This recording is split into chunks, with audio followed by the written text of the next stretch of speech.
క్రితం 1977 నవంబర్ 19వ తేదీ కృష్ణా జిల్లాలో అవనిగడ్డలో తుఫాన్ విలయ తాండవం చేసింది.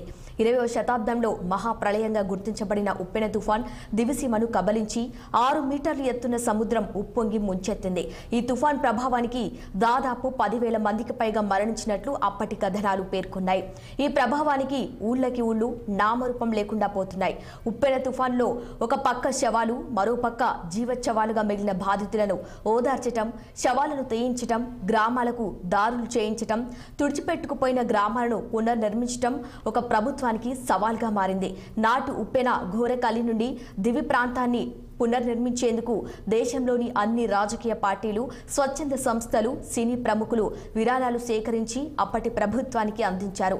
అన్నార్థులకు ఆహారం అందించడం, అంటువ్యాధులు ప్రబలకుండా వైద్య సేవలు అందించడంతో నాటి కలి నుండి బయటపడిన వారికి ప్రతి ఒక్కరూ వారి సహకారాలను అందించారు.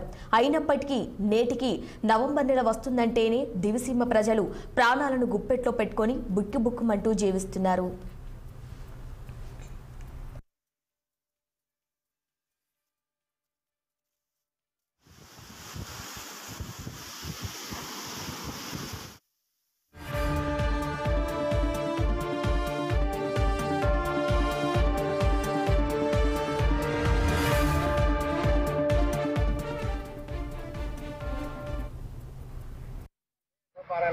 శుక్రవారం మొదలెట్టిందండి.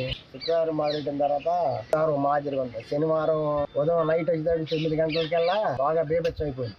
శుక్రవారం జరిగిపోయింది. శనివారం పొద్దున్న మొదలెట్టి ఇక నైట్ పగులల్లా ఇట్లా మాదిరి వచ్చింది. ఇక అక్కడి నుంచి 4 ఫుల్ అయిపోయింది. బాగా ఫుల్ అయిపోయింది. గాలి వర్షమే అనుకున్నాక మేము వాగొస్తుంది అనుకోవాలి.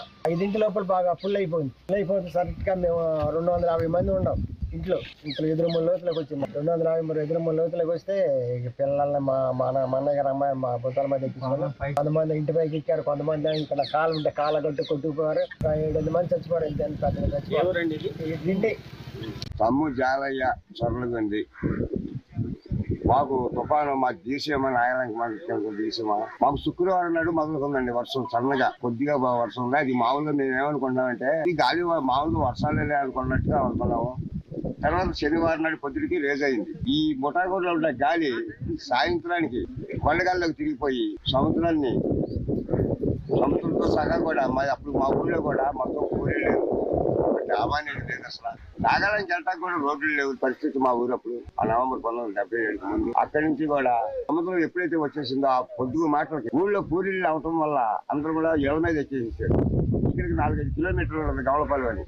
అక్కడికి ఆ తెప్పలు దాని కొంతమంది ఆ ఊ పంపుడే 10 కిలోమీటర్ల దూరంలో కొంతమంది వెళ్ళిపోయారు. ఇక్కడ ప్రతి చెట్లు ఊరన్నీ కూడా ఆ ప్రతి చెట్లకి ఆడోళ్ళు ఈ కోకలో చుట్టుకుపోయి కొంతమంది ఊళ్ళోనే సరిపోయారు. గవర్నమెంట్ మాకు భోజనం పెడతాం ఇట్లా ఆటో